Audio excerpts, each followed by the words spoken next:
Alright, y'all, so after a brief hiatus, we are back with another episode of Chasing Dallas. This episode was, it was given what it was given, so let's give it what we got. So the episode starts off with Lon D having a Taco Tuesday. He has his friends over and he wants to fill them in on what's been going on with his life. So he starts off with like Certified Lover Boy Productions. He gonna throw a prom girl, it's gonna be a sneaker ball. Apparently, this is something that he's been doing annually. So he is going to keep the tradition going. His mom is going to be there. It's going to be a... Oh, God, I might want to go. I got a couple cute sneakers. You know, I might come through. Dallas is right up the road, girl. So oh, but this is in the past. It's already happened. Oh. Never mind. So then he was talking about his endorsements. How he is with Scotch Porter, which is a beard company, and they wanted to endorse him. He's in Crave magazine, and he models for Blue Collar Underwear. So he got it going on. He wanted to inform his friends, bitch, I ain't just sitting on my ass, honey. I'm out here working. The bitch is outside, and I'm doing my thing. I'm doing my big one.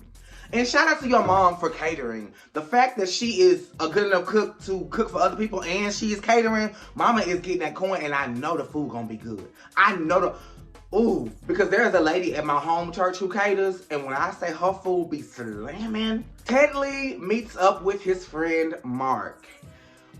They are catching up because I'm guessing they hadn't seen each other in a long time. And they were talking about his dating life. Ted Lee has a new book coming out, and apparently, Mark really didn't see it for Ted Lee's ex-husband. And he made it known without making it known. He was like, I don't know what you're talking about, you know, but girl, we know. And according to Ted Lee was like, well, he really don't want me to be with anybody. He want me to be single.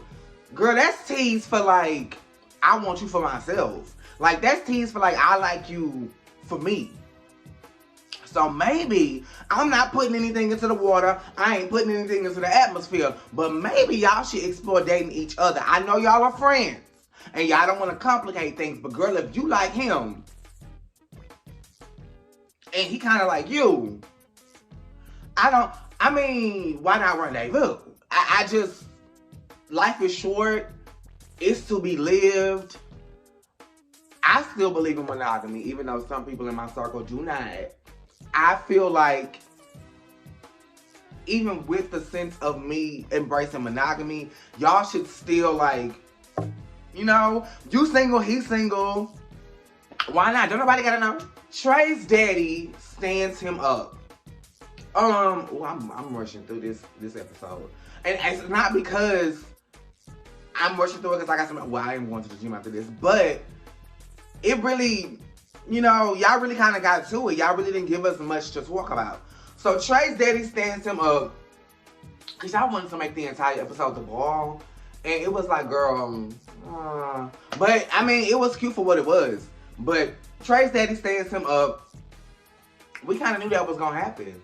You know, I would have had my boyfriend James there in the background in the ethers of life. Shout out to YB. Just so that when the daddy didn't show up, we could still have an amazing time at this Mexican restaurant because I love Mexican food. And I'm glad you ordered to go because don't ever go to a Mexican restaurant and just eat chips and salsa because you're missing out on the best part, which is the food.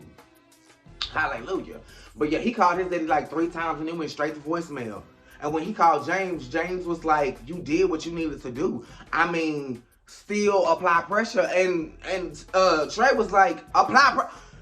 I'm calling him. And I agree with you 1000%. As the offspring, you should not be reaching out to the parent. You shouldn't be trying to make things right with the parent. You shouldn't be trying to right the wrongs of the parent. The parent is wrong. The parent had you. The parent is the one who needs to reach out to you and try to mend whatever broken relationship y'all have. Period. So Keyshawn goes on this podcast called Road Dogs, and apparently he's being featured as a gay honor. I'm no shade, but why? He ain't even started his blog yet, and it's other people in this community that is moving and shaking in the city of Dallas. What has Keyshawn done since he's been in Dallas to make y'all honor him as a gay man? Like, not saying he shouldn't be honored, but baby, show us thine works. Show us what you have going on so that we can honor that. Because right now, you're talking about what you about to start. The website is coming soon. You coming soon. The website is coming soon. The pictures are coming soon. The fashions are coming soon. The interviews are coming. Everything is coming soon. So what do you have right now? That's all I'm saying. And then your confessional look. I don't know about y'all. And y'all know when I scoot to the side, I got some evidence. But did y'all get this? Because I got this. When I saw his confessional look, I said, damn, Keyshawn, I didn't see that from somewhere. Right there. That's where I seen it. You did that, Keyshawn. You did that. Robert Ray and his gay mama. So he, as we all know, he does press-on nails. I think he does regular nails too, but his specialty is press-ons. So he did a set of press-on nails for his gay mama. She loved them. They was red and blue. They was bedazzled. He did the damn thing. So they got to catching up or whatever. And they was, first of all, they was naming people I know. I've heard of Calexis. I've heard of some of the names they was throwing out there. And I was like, let me find out. I'm engulfed in the gay scene. Let me find out I know my shit, bitch. Yes. Because I always tell people, like, I'm gay, but I'm over there. Not to say I don't blend well with the gay community, but my life is over there. So anyway, back to Robert. Robert talks to his gay mama about starting his own nail line. He's going to call it Chestnut Checkers. At first he was going to be pressed on with Robert Ray, but that's just going to be the podcast. His nail line is going to be called Chestnut Checkers. And he was like, I don't really fuck with Dior. Mama was like, we not talking about that. You know that's my baby. You my baby. I need to fix whatever y'all got going on. But speaking of fixing what y'all got going on, how was your actual brother? Child, we found out that the brother got 15 years in prison. That broke Robert. That broke me. And when he got to crying in the confessional, I had to put the TV on pause because, girl, it really took me. And I had to go clean my face up a little bit because, damn. I did 2 months in the slammer. My brother, God rest his soul, did like a year or two. I've known people to do some time. But 15 years? Bitch. Oh my God. Lord, lift us up where we belong because 15 years will get here in no time because time is moving swiftly. But damn, bitch. That's a long motherfucking time. That's longer than a scholastic lifespan. School is from 1st grade to 12th. That's longer than school life. Girl, no ma'am. Oh, Jesus. My heart goes out to you, Robert, and to your family. Stay strong. Visit him to keep him strong. I know it's going to get old fast. Sending the money, sending the letters, driving all the way out there to see him. But keep doing it. For 15 years, keep doing it. And hopefully he can get, good behavior and time served and get out early and get, rehabilitated into life. Because, girl, Dior. We see Dior doing hair. There's a lady who flew all the way from Florida to Dallas to get her hair done by Dior. So, obviously, Dior know what the fuck he doing. Dior is doing his hair.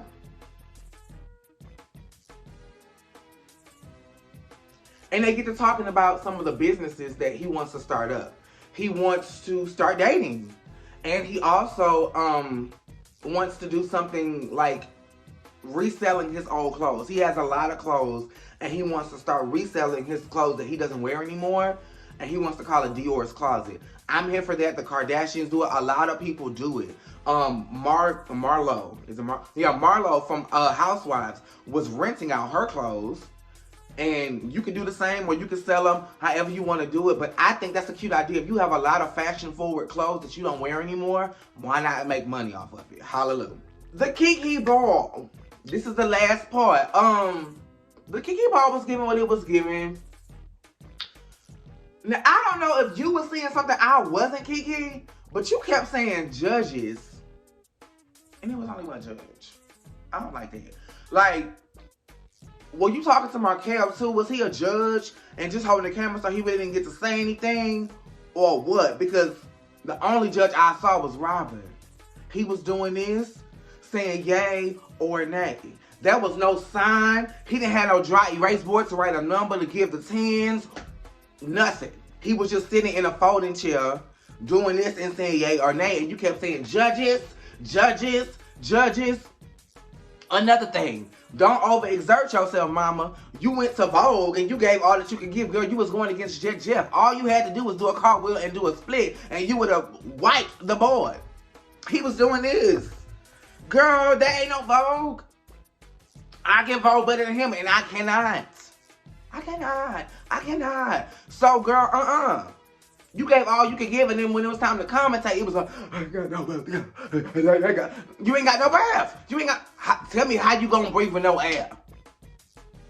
But the categories was fashion, Teddy wiped the board, sex siren. I'm guessing we gonna give it to Astro because he literally showed his naked ass. He pulled his, first of all, he was coming out of his clothes. Can we start there? Like, mama was coming out of them clothes. The pants was down to the ankles. He had already came out the top, and he had on his little boxer briefs, and he was giving all he came to give. Child, Trey was trying to hide his nuts and ass, but he was giving what he came to give. Baby Astro looked over and said, no ma'am, let me dip back into my bag of tricks. And he pulled his drawers down and gave his ass a jiggle. Robert didn't seem like he was interested. So I'm guessing he gave it to you just because you gave the most, girl. Shantae, you said. Commentating was Keyshawn against Keekee. Now, Keyshawn felt like he should have won because he said Keekee was just rapping. He wasn't. I mean, isn't it all just a rap? Pussy con. I'ma try him. Like, you just rapping. You making it rhyme. That's a rap. You just kept saying Keyshawn, 1, 2, 3, Keyshawn. Oh, girl, that ain't gonna get nobody hype. No ma'am. But then I guess Keyshawn redeemed himself when he walked realness. Period, hard stop. I don't give a fuck how somebody live in their daily life. Once we step onto the ballroom floor, how you live outside of this is non-existent. It's about what you came to give. So I don't give a fuck that Lon D is realness on an everyday. If he walked realness and he gave realness, that's what it is. Keyshawn, you will never convince me that you're Trey. Ever. I don't know why y'all had to hold it together and bring it to a consensus, because, bitch, it was unanimous. Why in the fuck would you give realness to Keyshawn and he's walking against Lon D? Lon D can walk into any room and nobody will know he's gay until he opens his mouth. But,